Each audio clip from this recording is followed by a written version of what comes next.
Bulletin की शुरुआत करेंगे बड़ी खबर के साथ। गुरुग्राम से जेडीयू के पूर्व अध्यक्ष शरद यादव का निधन हो गया है। 75 साल की आयु में अंतिम सांस ली है। गुरुग्राम के अस्पताल में उन्होंने आखिरी सांस ली है। बेटी सुभाषिनी ने ट्वीट कर जानकारी साझा की है। 75 साल के शरद यादव का गुरुग्राम में निधन हुआ है। पीएम मोदी ने शरद यादव के निधन पर शोक जताया है। मध्य प्रदेश के होशंगाबाद में शरद यादव का जन्म हुआ था। मध्य प्रदेश में पैतृक गांव में शरद यादव का अंतिम संस्कार होगा। तो बड़ी खबर आपको बता रहे हैं, काफी दुखद खबर ये। बता दें कि राष्ट्रीय स्तर के नेता माने जाते रहे हैं, काफी बड़े देश के नेता रहे हैं और साथ ही वाजपेयी सरकार में कैबिनेट का हिस्सा भी रहे और 75 साल की उम्र में आखिरी सांस ली है शरद यादव ने। बता दें कि जेडीयू के पूर्व अध्यक्ष शरद यादव का दिल्ली के एक निजी अस्पताल में निधन हुआ है। उनकी बेटी सुभाषिनी यादव ने इसकी जानकारी दी है। सुभाषिनी ने ट्वीट में लिखा कि पापा नहीं रहे। उनकी उम्र 75 साल थी। शरद यादव की तबीयत काफी दिन से खराब चल रही थी। हालात ज्यादा बिगड़ने पर गुरुवार की शाम उन्हें दिल्ली के फोर्टिस अस्पताल में भर्ती कराया गया था। और इसी खबर पर ज्यादा जानकारी के लिए स्वदेश न्यूज के डिजिटल हेड अनिरुद्ध जी हमारे साथ जुड़ गए हैं। अनिरुद्ध जी, शरद यादव का निधन हो गया है और मध्य प्रदेश के लिए भी काफ़ी बड़ी क्षति कही जाएगी, क्योंकि मध्य प्रदेश से गहरा उनका नाता रहा है। फिलहाल किस तरीके से उनका अंतिम संस्कार किया जाएगा, क्या कुछ पूरी जानकारी अनिरुद्ध जी? देखिए, कल रात को दिल्ली के पास गुरुग्राम के फोर्टिस हॉस्पिटल में शरद यादव का निधन हुआ। उनका जन्म 1947 को होशंगाबाद के बाबई जिले में हुआ था, इसीलिए उनका अंतिम संस्कार होशंगाबाद में ही किया जाएगा और अंतिम संस्कार कल 14 तारीख को होगा। और मैं शरद यादव के बारे में आपको बता दूं तो उनका मध्य प्रदेश से बहुत पुराना नाता है। वो एक बार यहाँ के जबलपुर से सांसद भी चुन चुके हैं और शरद यादव एकमात्र ऐसे नेता थे जो 3 अलग अलग राज्यों से सांसद बने थे।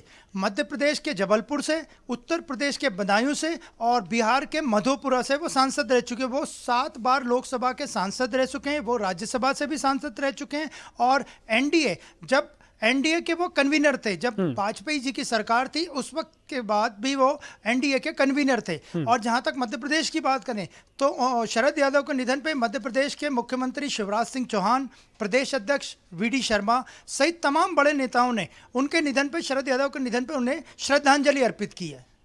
बिल्कुल, राष्ट्रीय स्तर के नेता थे, काफ़ी बड़े नेता माने जाते रहे। आपने कहा कि 3 राज्यों से वह प्रतिनिधि नियुक्त हुए और साथ ही अगर देश भर में उनकी राजनीति की बात की जाए तो किस तरीके से राजनीति उसको पूरा दृश्य देखा जाएगा, क्योंकि जेपी आंदोलन के समय भी वो मौजूद रहे थे। जेल में वह बंद हुए और साथ ही उस टाइम छात्र संघ का चुनाव भी उन्होंने जीता। तो किस तरीके से पूरा राजनीतिक करियर उनका देखा जाए?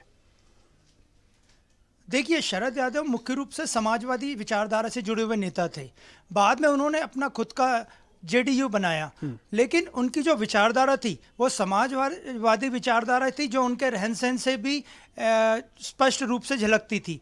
वे समाजवादी पार्टी के नेता मुलायम सिंह यादव और लालू प्रसाद यादव, जो बिहार के बड़े नेता हैं, बिहार के मुख्यमंत्री रह चुके, उनके बहुत करीबी थे। और देखा जाए तो बिहार की राजनीति में और उत्तर प्रदेश की राजनीति में उनका, शरद यादव का खासा दबदबा था। और यादव समाज की राजनीति, जो यादव लोग जो राजनीति करते हैं, तमाम छोटे से बड़े नेता उनसे अक्सर मुलाकात करते थे और उनसे अपने राजनीतिक जीवन के लिए राय मशवरा लेते थे। और बात करें केंद्र की राजनीति की तो वाजपेयी सरकार में वो केंद्रीय मंत्री भी रहे और जब भी वो बड़े पद पर हैं उन्होंने केंद्र की राजनीति में अहम भूमिका निभाई थी। इसलिए उनके निधन से, शरद यादव के निधन से न केवल मध्य प्रदेश में, बिहार में, उत्तर प्रदेश में, बल्कि दिल्ली में भी शोक की लहर है, क्योंकि वो लंबे समय तक लोकसभा में और राज्यसभा में रहे थे तो काफ़ी सारे सांसद उनके करीबी भी थे। इसलिए उनके निधन से, शरद यादव के निधन से दिल्ली में भी और एक राजनीतिक लोगों में भी शोक की लहर है।